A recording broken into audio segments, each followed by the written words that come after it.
told you there's a way to finally quit sugar without relying on willpower or giving up everything you enjoy? Sounds too good to be true, right? You already know sugar is messing with your health, triggering inflammation, increasing cravings, and making it harder to lose the extra pounds. But no matter how hard you try, you keep struggling to cut out the sugary drinks, the snacks, and the desserts. You start strong.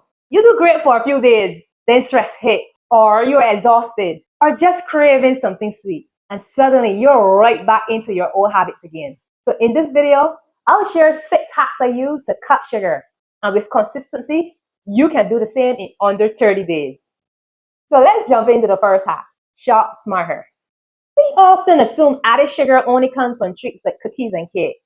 But today, most of the sugar people consume is actually hidden in processed foods we don't typically view as sweet. Research has found that over 60% of packaged foods in grocery stores contain added sugar, even foods marketed as healthy. And according to the American Heart Association, the average person consumes 2 to 3 times more added sugar than recommended. Not from desserts, but from everyday staples. Hidden sugars are found in granola, cereal, salad dressing and sauces, store-bought smoothies, flavored coffees and creamers, nut butters, protein or snack bars, condiments like ketchup or marinades, tortillas, wrap. Food companies make it even harder by renaming sugar to disguise it. So instead of sugar, you will see malt syrup, rice syrup, dextrose, maltodextrin, fruit juice concentrate, evaporated cane juice, sucrose or fructose. All of these different names are sugar. And that's why whenever I go to the supermarket, I read the food labels. Now, if you're not checking the ingredient list, you are making a huge mistake. If you want to take control of your health and your weight, you have to look beyond the buzzwords like natural, organic, low fat, and read the fine print. So we look at shopping smarter. So now let's move on to the second hack, prioritizing protein. One of the most effective ways to reduce sugar cravings is to make sure you are eating enough protein. Research behind a concept called protein leverage hypothesis shows that our body are wired to prioritize protein.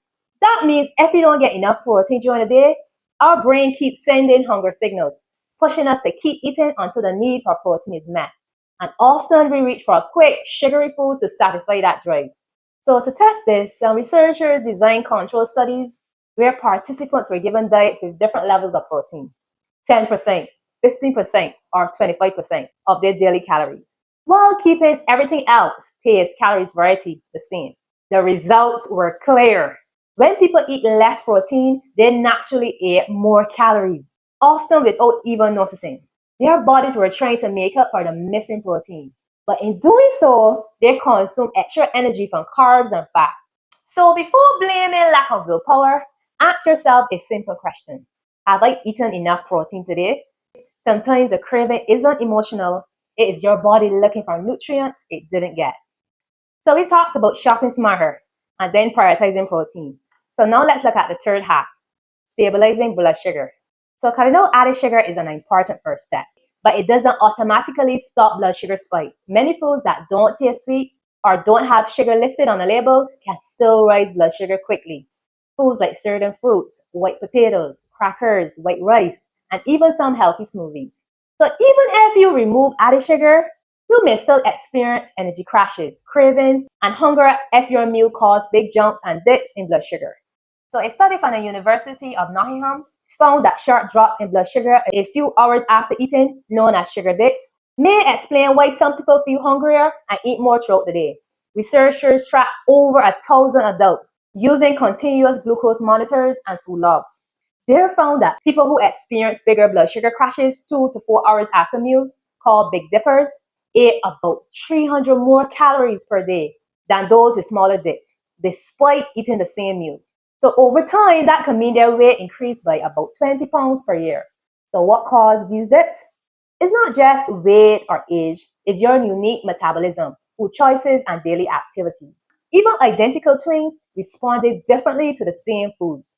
So keeping your blood sugar steady reduces cravings. So to do this, I focus on having a balanced meal. Pair carbohydrates with protein, healthy fats, and fiber.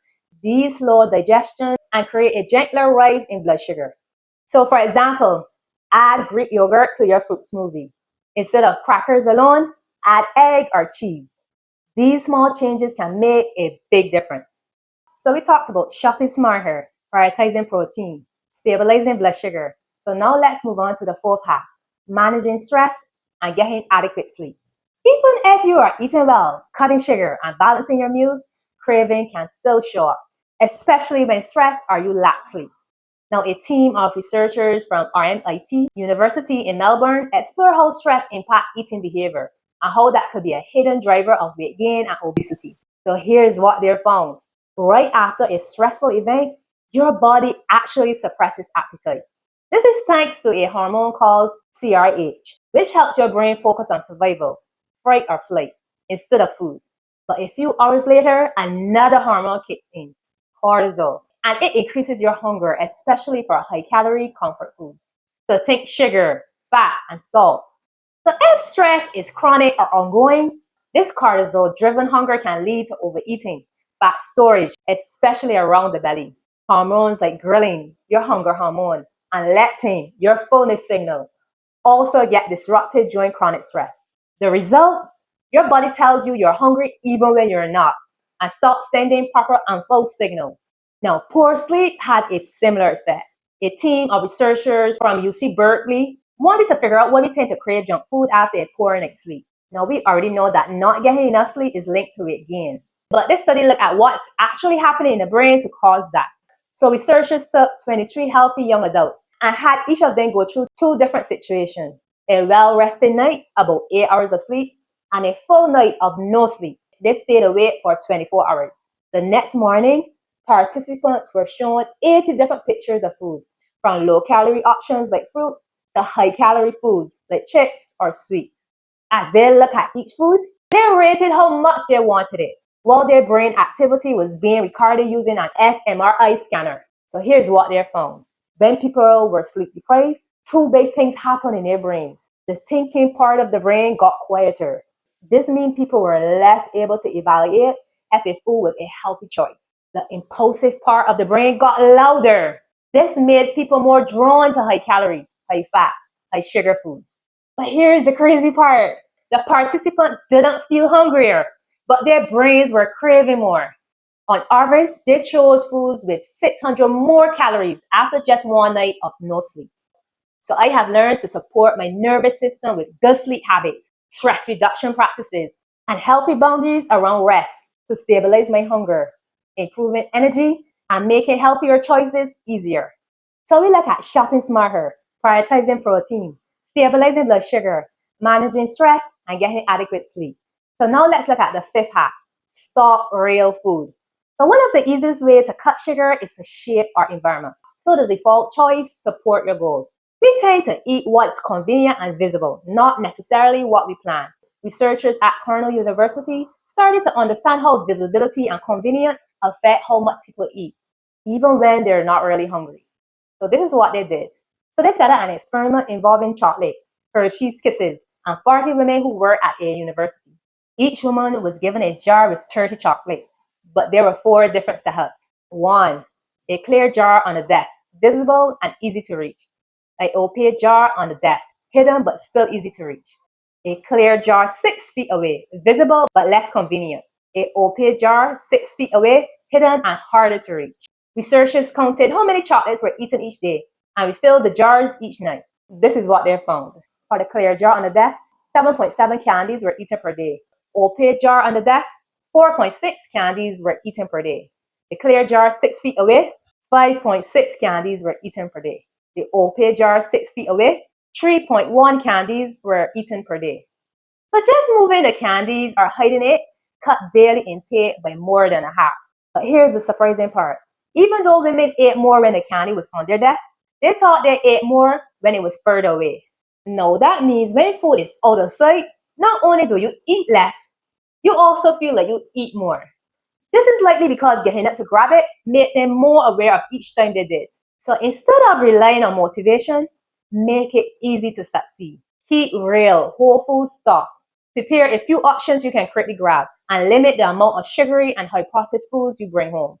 A supportive environment reduces temptation and makes healthier eating feel natural and not like a fight. So we look at shopping smarter, prioritizing protein, stabilizing blood sugar, managing stress, and getting adequate sleep, and then stocking real food. So now let's look at the 6th hack. Use simple swaps. Now study shows that your taste buds can adapt in as little as 10 to 14 days. That means food you once found not sweet enough can start to taste just right with less sugar. This process is called taste plasticity and happens as your taste receptors reset in response to your diet. Even without weight loss, reducing high sugar foods can make your taste buds more sensitive to natural sweetness. And over time, your cravings shift and your preference follow. That's why simple swaps work. They help reset your taste buds so you can enjoy flavor, minus the sugar crash and intense cravings that follows. So instead of drinking juice, eat the whole fruit. Swap flavored yogurt for plain Greek yogurt with berries or cinnamon. Choose dark chocolate over milk chocolate. Ditch the sugary coffee creamers for vanilla or unsweetened milk alternative. Sweeten your baked goods with dates or raisin instead of added sugar. There's also several low and no sugar options, from condiments to snacks. So you can't upgrade your plate without sacrificing taste. So no excuses. These small, consistent swaps will retrain your taste bud, stabilize energy, balance hunger hormones, and put you back in control, not sugar. So you don't need more willpower. You need a better strategy. By using these 6 simple hacks, you can finally cut sugar without the constant craving, crashes, or guilt. So the good news is, I will be hosting a no sugar challenge, and you are invited. So if you're ready to quit sugar and want accountability, structure, and support, this is the perfect time to start. So click the link below to grab your spot.